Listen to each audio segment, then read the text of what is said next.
Hey, welcome back to another episode of the Business by Referral Podcast. I'm super excited. I am here with JP Maroney. He is a seasoned entrepreneur, investor, author, and speaker with more than 30 years of experience spanning publishing, media, advertising, software, e-commerce, and business consulting.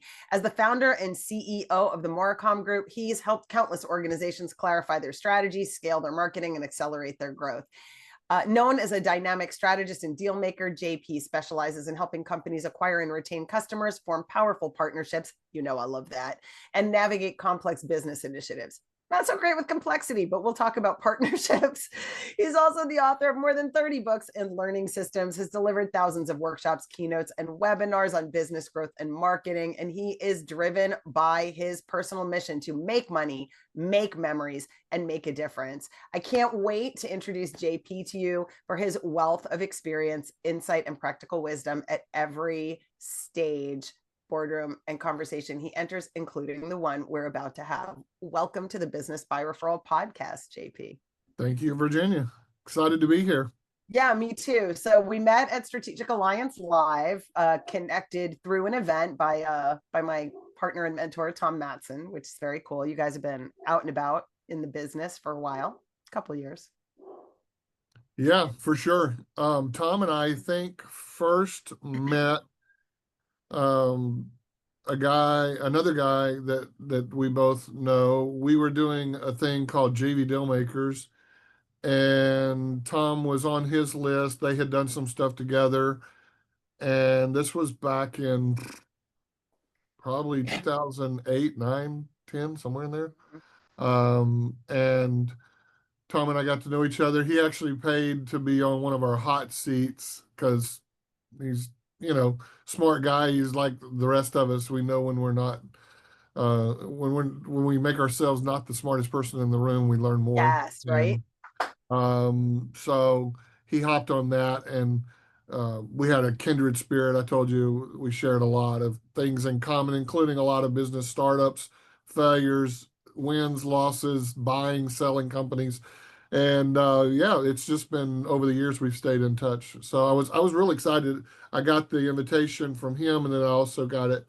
My mind just went blank. From another cool person at Strategic Alliance, Simon, maybe? Yeah, Simon. And I've known Simon for a number of years as well. Yeah. But my mind just went blank. But anyway, I got it from both of them almost simultaneously. And I was like, okay, I've been threatening to come. So I stuck my head in the door for several of the sessions, and I missed out on day 2. I was actually doing a joint venture, setting up a strategic alliance between one of my clients and someone else that we put them with.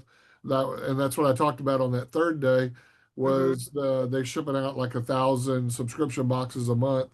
And so we did a whole integrated marketing campaign, strategic alliance with them.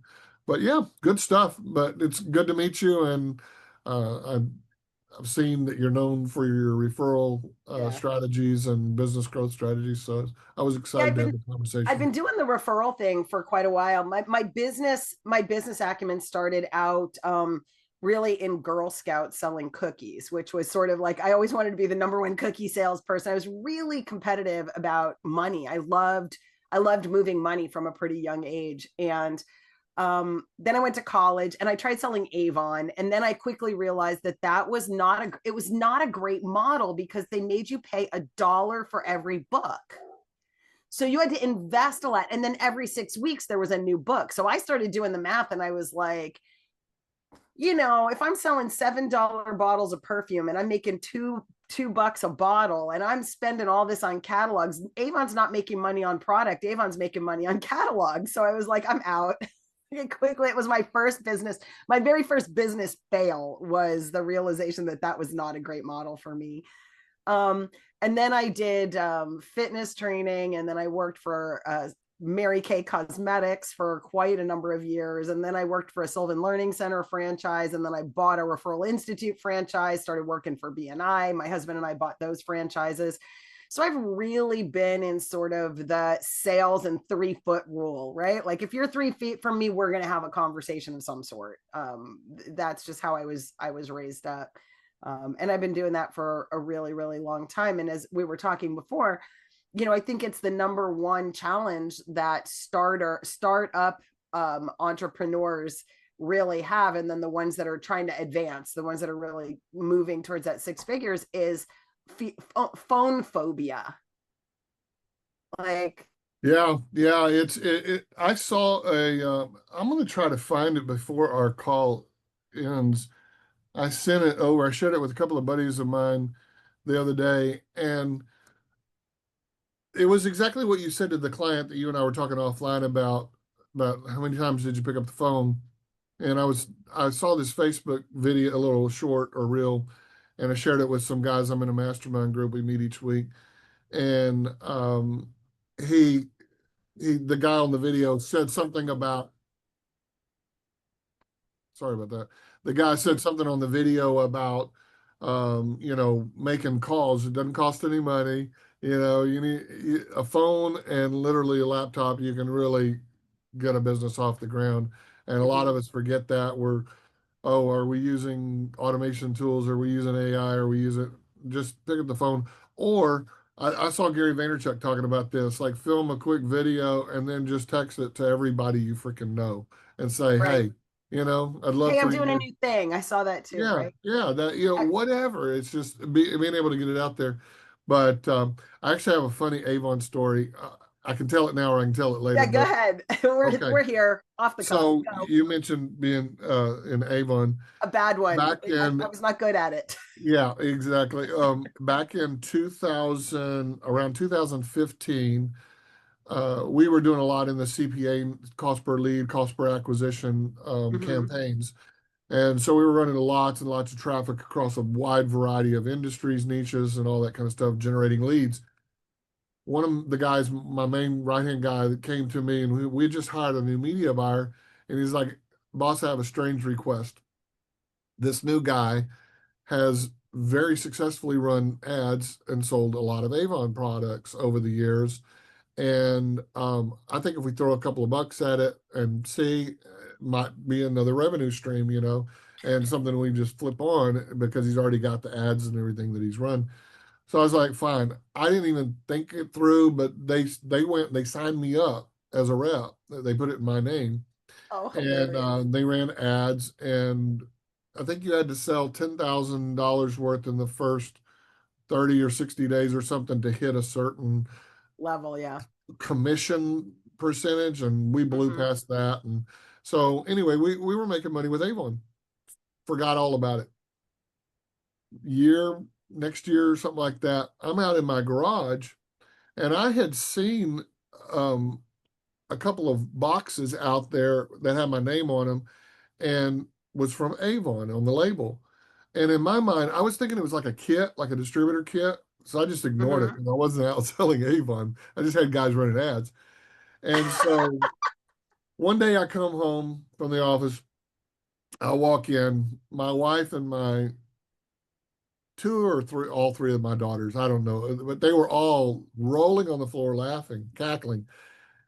He's got earrings. He's got earrings. And so anyway, long story short, they had brought the boxes in and opened them up.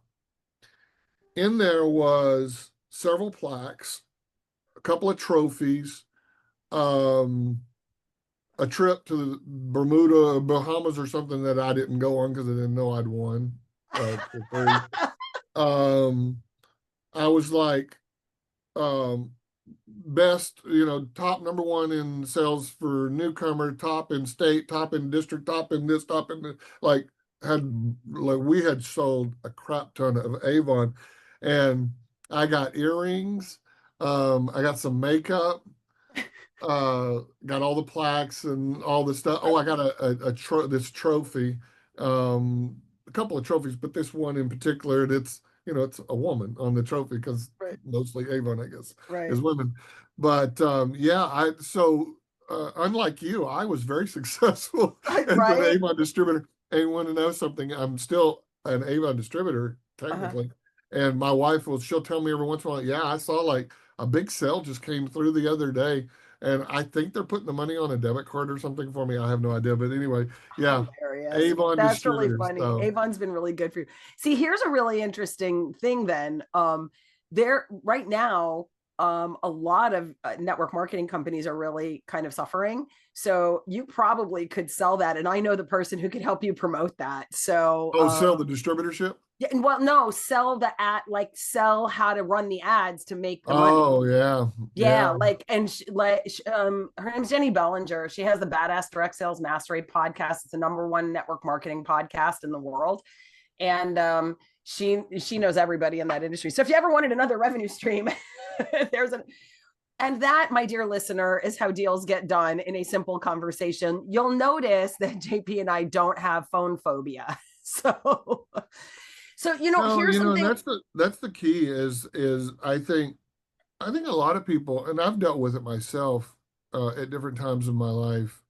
I think it's a fear of rejection that Mm-hmm, keeps them. They they somehow attach it to their identity, like, oh well, if they tell me no or they don't want what I have, then that means I'm less valuable or whatever. mm-hmm, Um, but what's crazy is um, often if we flip the script, mm-hmm. often we're the answer to their prayer. Did you ever read uh, Dan Sullivan's book, Who Not How? Yes. So we've been talking about this in our mastermind. I read it years ago, and I've been rereading it, re-listening to it, and going through applying a lot of. In fact, I just saw an impact filter on my floor a while ago. But the there was an epiphany for me a couple of weeks ago about this, and I talked about it in the mastermind group with these buddies of mine. I said, it's easy to get into that who are my who's Mm-hmm. and looking around, okay, I want to do this project or build this business or accomplish this thing or whatever, and I need a who. And it's easy to forget that you're somebody else's who. You're a who too. You're a who. And you could be an answer to their prayers. So picking up the phone and calling somebody and offering them a solution to a problem, people only buy for one of two reasons. You solve a problem or you make them feel good, hopefully both. But if you saw you very likely could be somebody going, man, I didn't know how I was going to get the phone to ring until you brought me this thing and taught me, Right. taught me how, or brought me this utility or tool or whatever. So yeah, it's sometimes we have to trick ourselves into using the phone, but It's funny. that's one of them. I was talking to Dr. Ivan Meisner the other day, and he said, we often think like the important of who's in your story, right? Like who's in your room, who are your who's, right? He said, but what's more important if you want to leave a legacy is whose stories are you in? Where Mm. who are you the answer for? And I think that comes to a lot of the phone phobia comes in my opinion from a lack of self-worth. There's this not enoughness there that I'm bugging them, so I'm not going to pick up the phone and call JP because like if you think about it, I'm like, hey, come on my podcast. But the reality is that if we were, depending on what notes we compare, you've been in the business longer, you've done more deals, you probably make more money, more top tier people than maybe I do. Like by all regards, I could say like I am no one to invite JP Maroney onto my podcast. I mean, he would probably look at me and go, oh, sure, I'll just take pity on you, you poor thing, right? Like I could tell myself that whole story. But by the other token, like I don't know what I have that could serve you, and there might be something in my arsenal of skills, my arsenal of people that I know, my willingness to work, my willingness to roll up my sleeves with you to get something done. You never ever know what somebody needs. And the coolest relationship that I have ever built in my life was built with Jordan Adler, the #1 distributor in send out cards, because he was signing books and he looked so uncomfortable. We were at a big convention, he had just spoken, and I looked at him, I said, it's looking like a double shot kind of morning. And he's like triple macchiato, something or other. And I went down to the Starbucks. I got the cup of coffee. I triple walled it because he was going to stand there and it was going to be hot. And he goes, give me your phone. And he puts his phone number in my phone and says, call me in 3 days. He didn't even know my name. but that cup of coffee has created a friend, a really deep, abiding friendship.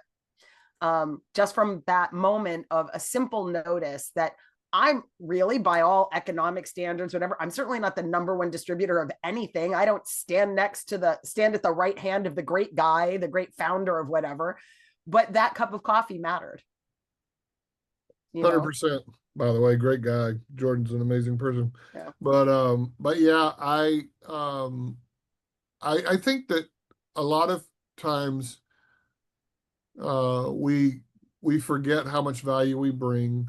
I've done a lot of speaking engagements, keynotes, and things over the years, workshops and stuff.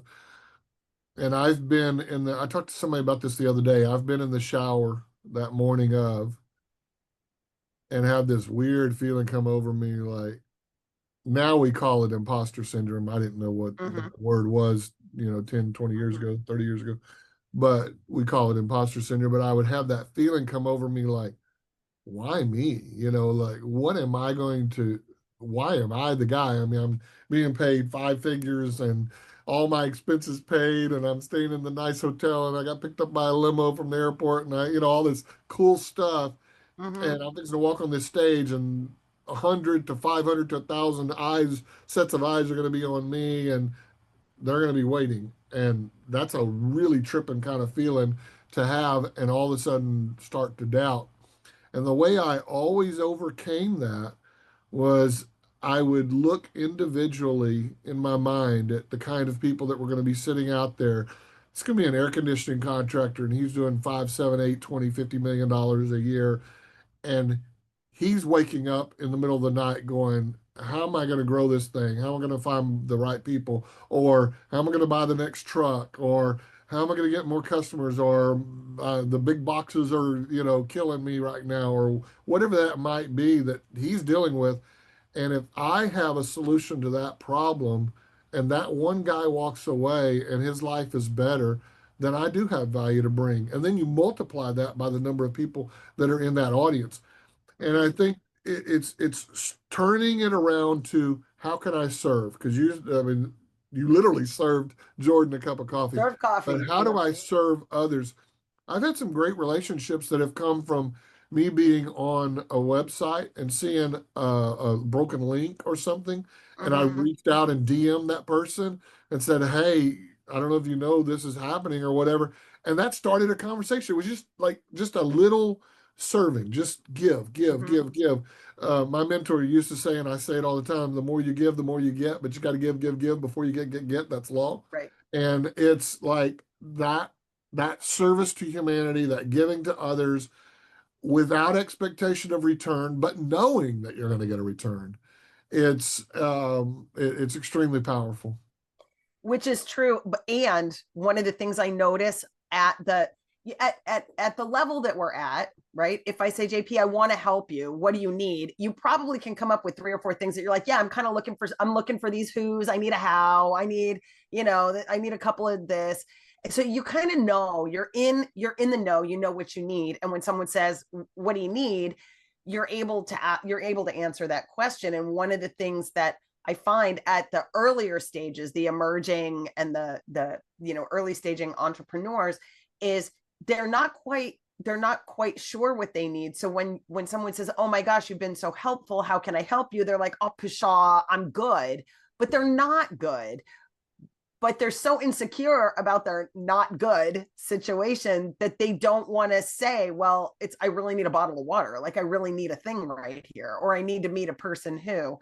And so when you're at retreats or in events, and you're working on approaching people that you don't know, and maybe they could be your next who, right? That you need.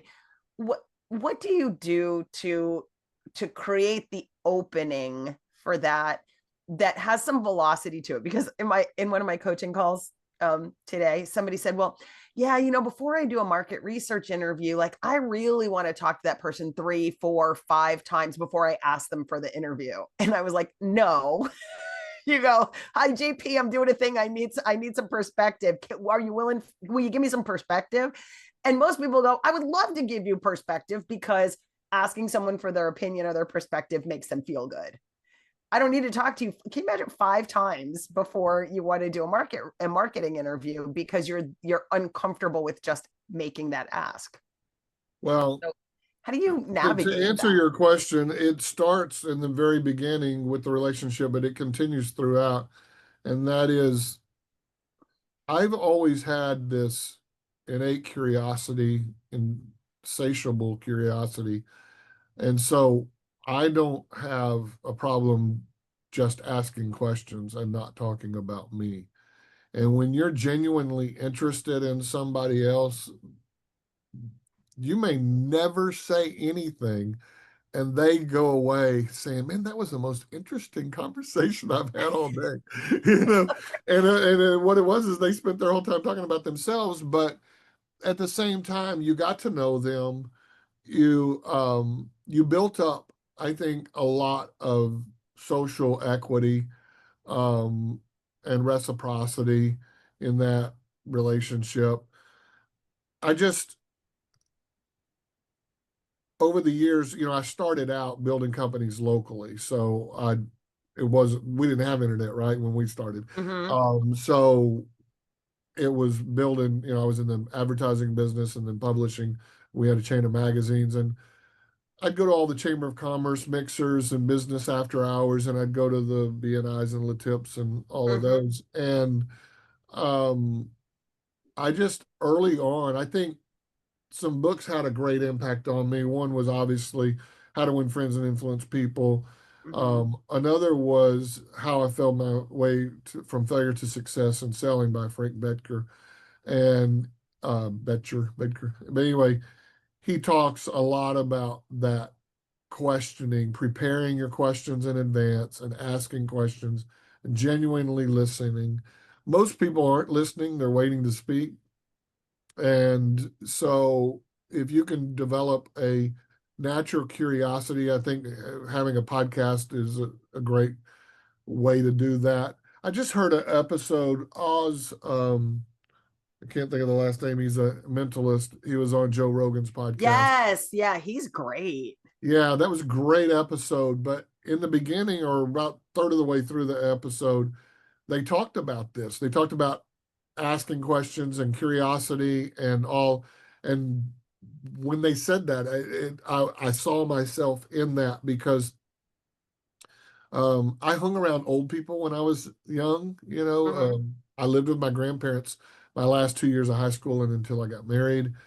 And so I spent a lot of hours, hundreds, probably thousands of hours sitting at the feet of elders, just listening to their stories, asking questions.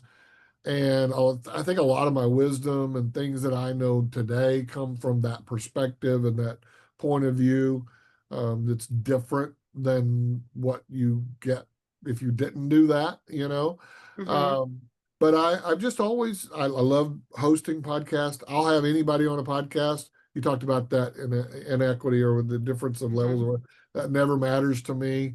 Yeah. Um, I often find that whoever you're meeting with, they have some life experience that you don't have that you can learn from.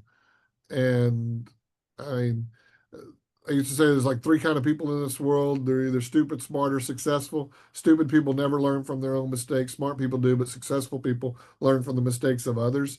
Mm-hmm. And I say, like if you can just ask questions, be curious, let people talk. Number one, that's the greatest way to sell is to let people talk because they'll tell you everything you need to know to close them. And if Mm-hmm. you do it right, you don't even have to close them. You just let them close themselves Right. if you ask the right kind of questions.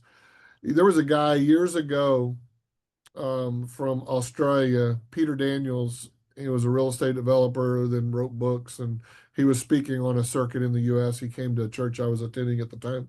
This was in '95, and I remember that year because that's when Tanya and I filed bankruptcy and lost everything, and started over. We moved into an apartment, and like we're starting from scratch. I went and was trying to work odd jobs, went and cut trees with her father, and worked at Olive Garden, all kinds of stuff, just trying to make ends meet until we could figure something else out. But Peter Daniels came to the church and spoke at that time, during that period of time. And one of the things, among many things I've learned from him over the years, one of the things he said was, he or she who asks the questions controls the conversation.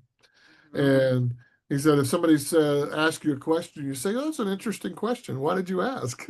and but just understanding without being coy, but understanding that when you're asking the question, they're talking, but they think they're in control of the process, but really you're the one controlling the process. So I love podcasts for that. I love networking for that. Um, Consultative type selling, you know, just letting people open up and talk about what's going on. You'll figure out what the problem or the pain point is or whatever real fast. And I think the interesting thing I talk about, when people meet me, they ask me what my closing rate is, and I say 100%. Like, how do you get 100% closing ratio from every sales conversation? I said, every person that has a sales conversation walks away from that conversation completely satisfied and with a solution. I may not be the solution. Maybe JP's the solution. So I'm just when someone comes to my sales conversation, I know one thing and one thing only. They have a need and they're looking for a solution. And one of the most interesting things that I find is most people have made up a solution in their head. So they're solution seeking. So they've decided that this is going to be their solution, right? And I'm listening to them and I'm thinking, I'm not like, my solution is never going to solve that problem. Like, they have no real understanding of their actual situation. So I'm asking lots of questions and pretty quickly figuring out that no matter how much money I need right now, if they sign up with me and they start working with me, I'm going to disappoint them because I'm not the answer to the problem. Because the conversation is never about, will I close a sale? The conversation is, this person has money to invest in a solution. What is the solution that they need? And I know 3 times out of 7, I'm the solution. But 4 times out of 7, I'm going to send their money someplace else. I'm going to say, you know where you need to spend that money? Not with me. I'm going to put you into, in fact, let's get this person on the phone right now, because with me, you're just going to be disappointed. No, I really want to work with you. We'll be friends. We'll network. It'll be fine. You can join my community, whatever, but I'm not taking your money to disappoint you. Yeah. And I did that when I worked at Sylvan, and it used to drive my boss crazy because I became the go-to. I had more tests. Like, we would do these sort of diagnostic reading and math tests with kids, and my ratios were bad because I had a lot of tests, but not the right number of enrollments. And I said, but I have more enrollments. We were the #1 center in 2008. I said, but I have more enrollments than New York, Scottsdale, and LA, and I'm in O'Fallon, Illinois, near the Air Force Base. I live in, it's this rural place in Illinois. And, but the conversion number was wrong. And I said, the conversion is 100%. 100% of the students that we have are 100% going to be successful. And 100% of the people that I turn away are people that need to go down the road to a different solution because we don't offer what they need. And you become the go-to gatekeeper of solutions. And when you get to that point where everyone comes to you because they know that if not you, then you know who. It's a lovely place. It's a lovely place to be. But to your point, when you believe that the conversation you're about to have is about you getting something, it's about you taking something from someone else, that's when the conversation gets really hard. But if you believe that you can enter into a market research conversation, a sales conversation, a networking conversation, a proposal, a collaborative proposal, that what you're really doing is helping somebody else discover something about themselves by asking the opposite of that is also true, and you kind of touched on it when you were saying that they already have a predefined solution. If you're so Now, let me pre-qualify this. There's nothing wrong with having an offer and knowing that you're trying to sell that offer. We both get that. You have to eat, you have to build a business. Absolutely. But if they say when all you have is a hammer, everything looks like a nail, you know. Um, if that solution is your only solution, then your questions you ask, your approach, everything is going to feel contrived, like you're trying to guide them into something as opposed to letting them find. Jeffrey Gitomer used to say, people hate to be sold, but they love to buy. Yeah. And if you give people an opportunity to really explore and discover and all of that, when they land on that solution, if it's yours or if it's whomever else you recommend, when they land on that solution, their sense of accomplishment and sense of value and satisfaction is so much higher because they don't feel like they got closed. They feel like they found it, they discovered it, almost like it was their idea. Mm-hmm. And if that was what I was thinking about, that when I was saying a few minutes ago about networking, you know, you have these people that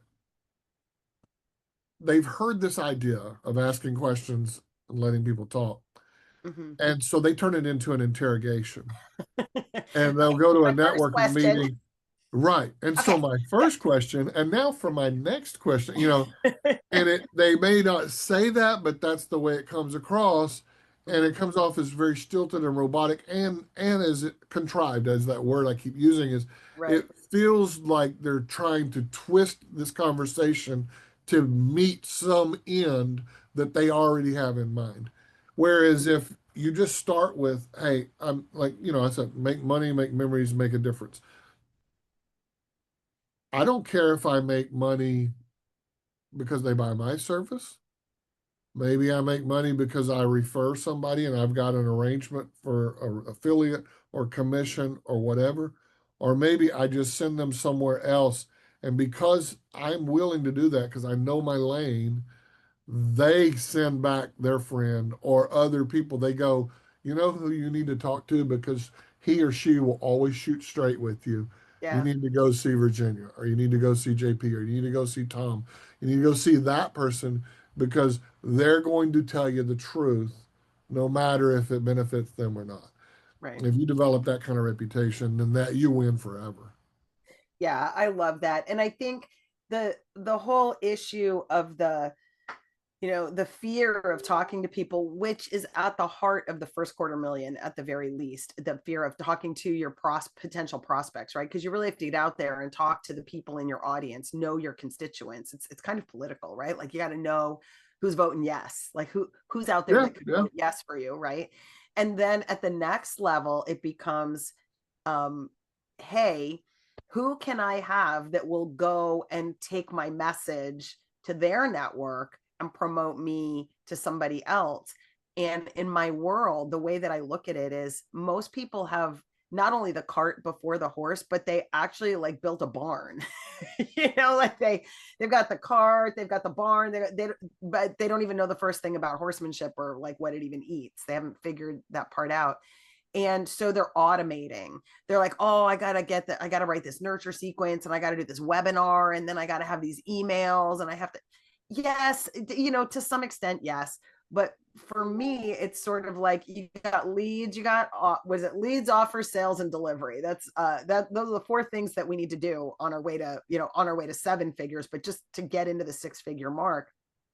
And so a lot of people are automating leads, offers, and sales that aren't convertible yet. So they're getting leads, making them an offer that they're not interested in, and then can't close the deal. So it boils down to, for me, the reason I love word of mouth at that level of business is because it's the way to validate all of your leads, offers, sales, and delivery. You can validate that at a level that then you've got the systems down that you can say, okay, now I can automate, and I can look, for example, across who are my best referral partners, who are the ones that are just bringing me deals right and left. Okay, great. Then I can take that and say, okay, these are the kinds of people that I want as my referral partners as I build out my referral pipeline that's going to fill my prospecting pipeline. And those become my promotional JV partners because I know that they get it and they get me and they understand. And so there's this really subtle process that not a lot of people teach. Super successful people do it kind of organically. Um, and I think for me, that's what's sort of stellar, but you've got to be able to, you've got to be willing to just have some curious conversations and get to know people and take those conversations as learning opportunities for what I like, what my preferences are, what I don't like, what works, what doesn't work. It's an apprenticeship, and it's the school of hard knocks, right? To make it Yeah. happen. Well, and it's Elon Musk said most businesses are founded on failed assumptions. And, you know, Tesla was founded on a couple of those. One was he thought that it would be cheaper and easier to build on an existing automobile platform, thus the Lotus and all that. The other was the something related to the cost of batteries and the weight of batteries and all that. Mm-hmm. But you you have to start, and the least um, damaging is a conversation with one other person, Right. as opposed to running an ad campaign. If you start with a conversation with one other person, at least you can find out how did they respond to this? What were their answers? What does the problem really look like? How do they articulate that problem in their head? And it allows you. It's funny. I was thinking about years ago when I first got really in the online community. We had forums back then, before Facebook Yep. groups, before school, before all those. We had forums, and I used to hang out on Michelle Fortin's copywriters board. It's a long time ago. It's right Mm-hmm. around the time that I met Tom Matson, and I had published a book, a group book, or we were working on a group book called $1 Million Marketing Secrets, and I'd pulled a bunch of people together to each write a chapter in the book, and I published the book. And one of the guys was a copywriter and pretty successful, direct response. He's, probably making five figures plus a percentage for sales letters and stuff back in that day. And we got on the phone one day, and he said, because none of them knew my background really. They knew I was a marketing guy and a publishing guy and whatever, but I just gave and shared case studies and things on there. So in the process of doing the book, he had found out that I was in the speaking side of things and been on a lot of big stages and all that. And so we were on the phone, and he said, I will wire you 10K right now if you'll teach me how to get in the speaking business. And I kind of blew him off. And a couple of 3 days later, my wife and I were driving down the road, and I was kind of whining about it. I was like, this is dumb. This guy, he's like, I'll send you $10,000 if you'll teach me how to get in the speaking business. I don't want to, those who can do, those who can't teach, Mm-hmm. and I didn't want to do that. So my wife looked over at me, and she reached over and she boinked me on the head, and she said, take his $10,000 and teach him what you know. And so I went that day. I sat down at my laptop. I opened Microsoft Word. I started an outline. And it was like, if I was going to start from scratch and teach somebody how to get this, how to get booked and make money in the speaking business, where would I go? Started typing, doing an outline. Hour later, I had a 31-page outline, just the outline. Had it broken out into 7 or 8 modules at that point. I went and grabbed a cardboard box. I started running around my office and out in the little area where we did shipping and all that stuff. And I'd grab my one sheet and my promo pack and my products that I created and my pre-programmed questionnaire and my feedback forms and blah, blah, blah, everything that I used. And I came back and I had this box full of stuff, and I had this 31-page outline. I was like, holy crap, I've got a McDonald's franchise on what it takes to make it in the speaking business. And Mm-hmm. so I signed him up. I ended up doing a pilot program, and I signed up 8 people at 5K each, and it was an 8-week program. And then I sold it for 10K for years after that. And it was like $80,000 payday every time I did another class, another group of this. And that came from the market telling me what it I wanted. It wanted it. didn't come from me going out. And so many people get that backwards. They create a product and then try to figure out, they run around looking for who will buy their product or buy their book or whatever, and you find out they created the wrong product, or they wrote the wrong book, or they created the wrong course Mm-hmm. because they didn't start with the audience, the pain and the frustration, and how they articulated it in their mind, and what the gaps were between where they are and where they want to be. And that works no matter if you're creating a product, physical product, a SaaS, a course, a coaching program, whatever. I used to tell people I ultimately created many, over 50 info products over the years. And I had this program called Coaching Cash Cow, and it was how to get started and sell big ticket coaching. Mm-hmm. And I'd have people come to me and they'd be like, but I haven't written a book, or I haven't done this, or how can I be? And I'm like, if you know something somebody else wants to know how to do, and you can write that down on a piece of paper in some steps, that's a coaching program. And I've never heard your trainings, but the way you kind of inferred about making that phone call, that, you can, when you have that little outline, you can literally DM somebody that you know, or pick up the phone and call somebody you know and say, here's what I'm putting together. Would this help you? Right. And that's responding to the market, and Mm-hmm. not trying to shove your preconceived ideas down the throat of the market. And it's a whole lot easier to sell that way. I call it digging water wells in the desert, or dipping a bucket in a stream. Which would you rather do? Which is easier, You right? know, creating a product that the market wants is like going out in that stream every time. You're going to have a bucket full of water. The other way is hard. It's risky. It may or may not work. You may or may not hit the water. Your chances of success are against you. The other way, you're guaranteed to come up with water every single time. Which would you rather do? And it's so interesting because, Field of Dreams, there is this sort of build it and they will come. And I was talking with somebody and I was like, you know what? Thank God for AI, because I'm going to ask AI. I couldn't remember watching the movie, so I really didn't, and I didn't really want to. And, so AI speeds something up that's not all that important for me to think about. And I said, why does this not work in business? And the AI came back and said, but it does. And I said, well, it doesn't, because people build things all the time that nobody comes to.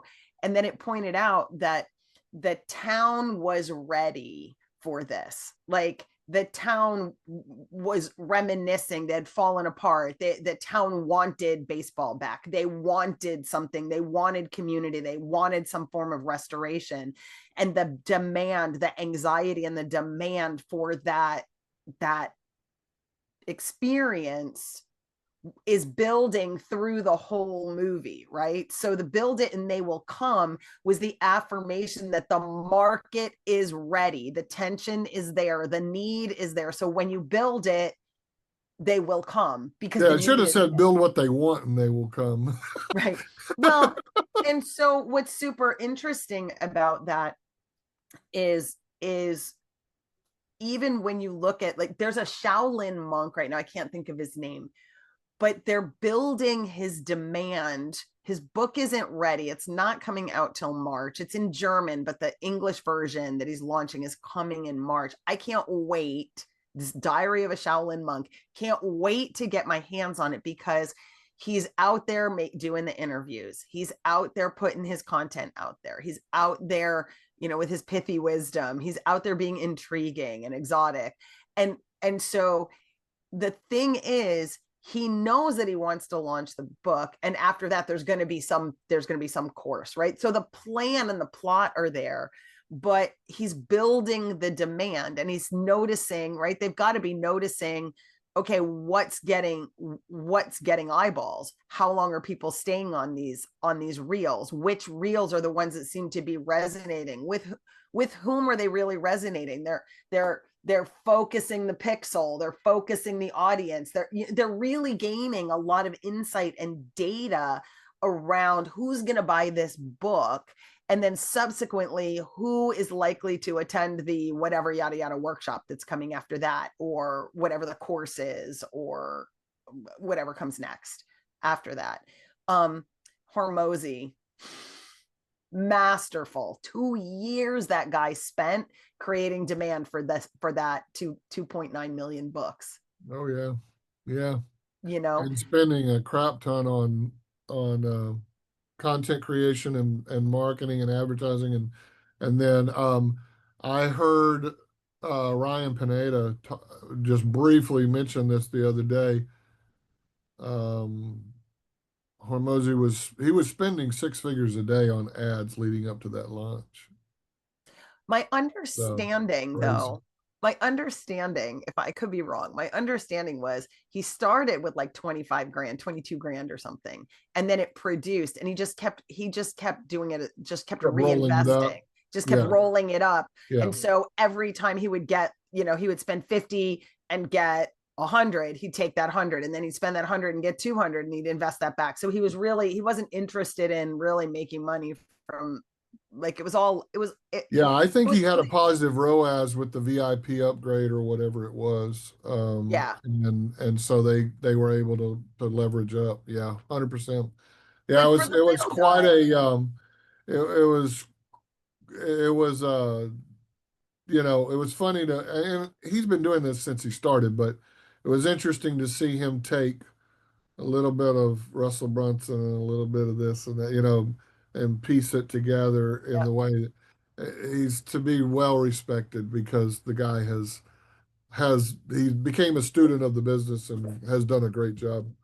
So when we get back to like the starter, the seeker and the starter, kind of to wrap things up, like the Russell Brunson story. I was there when ClickFunnels didn't exist and he was on a stage at Internet Profits.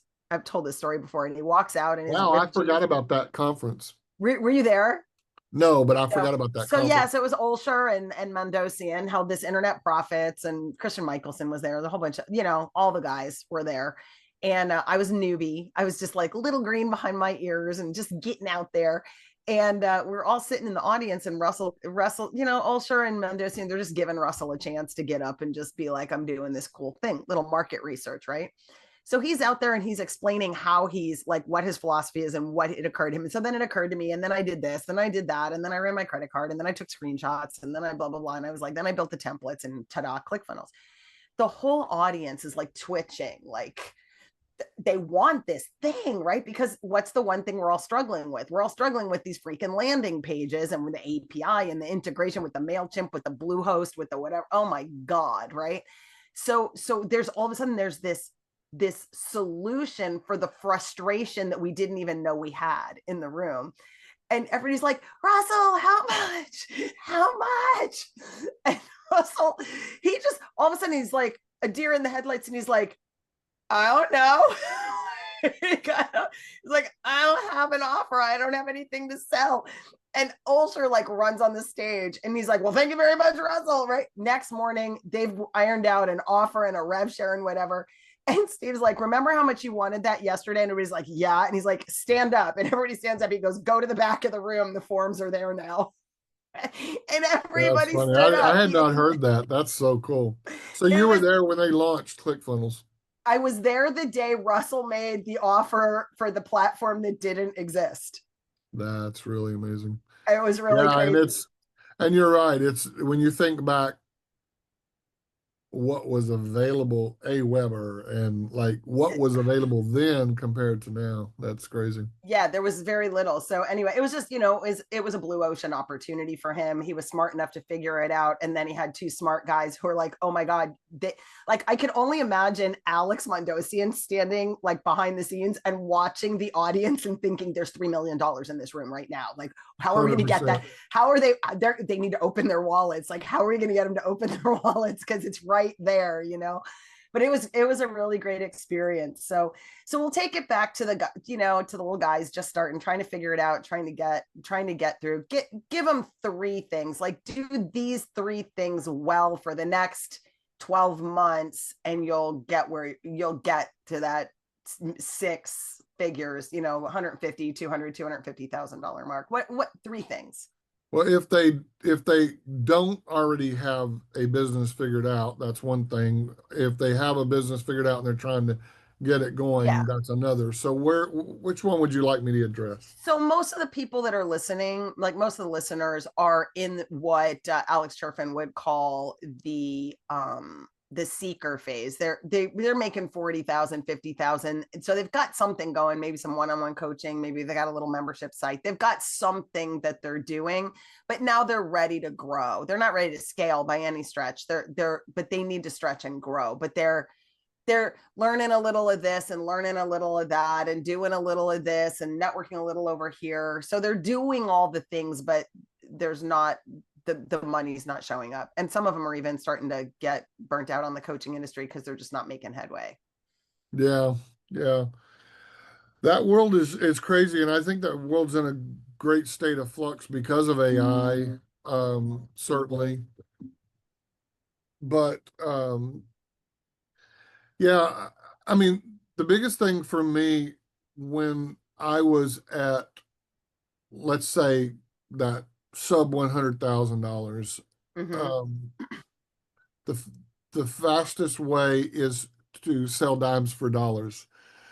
And so if they've got something that's like marital or weight loss or whatever, that's a whole nother world. But for if you can attach it to money, Mm-hmm. to keep score, then sell dimes for dollars. And if they can go out there and find people who have a pain that's so frustrating and so agitated that they have money in their hand and they're willing to spend that money to get that solution, then it getting to the next level could be as easy as raising your prices or changing your offer so it delivers a, a bigger or a different outcome that you can charge money for. Um, I think a lot of that's a big one because a lot of people have these glass ceilings about how much money they can charge for stuff. When I Mm-hmm. first got started in the speaking business, so I got in Toastmasters, and then I decided I wanted to be when we sold the magazines, I decided I wanted to go on the speaking circuit. And I had somebody from Toastmasters who had never been a paid speaker, by the way, but she told me you can't charge more than $1,000 a speech unless you have a best-selling book. Where she got that information from, I have no idea. But Mm-hmm. I shared that with the guy who became my mentor, and he thought that was hilarious. But Mm-hmm. I think that part of that in your earning power, because if you're not at a scaling point, meaning Mm-hmm. um, you're not going to start doing group programs. Just say you're only going to do one-on-one coaching. Well, you only have so many hours to sell and so much time to sell. So I would say first look at your value that you're offering, and if you can increase your value, you increase your price while still delivering a massive ROI for that person, Mm-hmm. then and the same thing applies to weight loss and whatever else. It's As long just as you that's can not what measure I've it. sold, right? Yeah. That there are people that are more than willing to spend $5,000 or $10,000 or whatever to get the body that will make them look like what they need to look like. So Right. that I get that. Um, but the other thing is considering group. I find that um, people that do one-on-one coaching and they're trying to increase their income and scale is that can be a real win, and you can still deliver massive value in that way. And so I did hybrids in the beginning where they would be in a group for the training, and then maybe I'd meet with them once a week or every 2 weeks or once a month for a one-on-one, and it helped me leverage my time. So for somebody that's in a knowledge business like consulting, coaching, or whatever, sell ROI, sell dimes for dollars. Because I always tell people, if you give me a $10 bill and we put it in a bucket and drop it down in the well, and every time it comes up, there's $100 bill, how many times would you be willing to give me that $10 bill? It's Mm-hmm. unlimited. And so be that kind of person for them to where, when they work with you, they're going to get back threefold, fivefold, tenfold, or more of what they've put in with you. I think that's the biggest thing is make sure that you're delivering value and delivering results. Yeah. So here's what I heard, which I think is really cool. Number one is sell your outcome, not your process. So, and make sure it's an outcome that somebody wants and that has And value. don't sell hours either. I hate that. Hours and You get 4 hours a month for this much money. I'm like, no. You know what's If number one, you're busy and you have other shit to do. Why would you want to pay me to take your time? And number two, if I can in 5 minutes give you the fix, do you need the other 55 minutes to make yourself feel good, or do you just want to go fix the problem? You right. know? Well, yeah. And so I do unlimited asynchronous laser coaching. So I use Marco Polo and I'm like, you can polo me 24/7, 365. I'll get back to you 9 times out of 10 within 12 hours. They're like, never mind, I figured it out. Yeah. Like they just need a place to put it so they can process for a lot of that. And yeah, speed, money loves speed. So do you want it solved now, or should we waste 4 hours and then I'll tell you at the end? Right. So 100%. there's that, but it's sort of like focus on the outcome. Then the pricing thing I think is really interesting, because most people underestimate their pricing because they're not confident that they can deliver the outcome, which is where I love Tom's model, which is this sort of risk reversed model where people the 50%. Yeah, people are putting something down and then paying on the results, which I like because it gives you a lot of confidence. And over time, you can say, like, I have delivered this 82% of the time. 82% of the people that I work with get to this outcome, right? So you're able to prove your pricing. But the one that I loved that you just said was like, you can't charge more than $1,000 if you don't have a best-selling book. And all I heard in my head was my coach. Every time I make a statement like that, he goes, prove it. Like he gets this disdainful look on his face and he's like, you are so full of it. Like, prove it. And I'm like, what? And he's like, prove it. Like, yeah, it was so like, it has nothing. Opinions. It's all of these preconceived ideas and these, that's the way we've always done it, or that's what somebody said. And it's BS. But, I think when you think about the money amount too, what people charge, a lot of it goes back to, comes to the pricing, is most people have never made this amount of money. They've never asked for this amount of money from one person, and they've certainly never been paid that amount of money for the amount of time they're going to put into it. And that's difficult for some people to wrap their brain around, especially people that have been on a job, career, or whatever for the last 20 years. But yes, if you can remove those glass ceilings, your and look at group, but your potential goes up dramatically. I love it. And I just like, for the love of everything holy, challenge your own opinions and challenge other people's opinions. Because I did a 2-year coaching program, JP, and every 2 weeks I went and sat for 3 hours with my coach, and we would have a conversation, and he would write down every bullshit belief that came out of my mouth. That's and pretty cool. And he'd say, okay, it's experiment time. And we would design experiments to test those assertions, testing the assumptions. Do you know in 2 years how many of my assumptions proved true? None.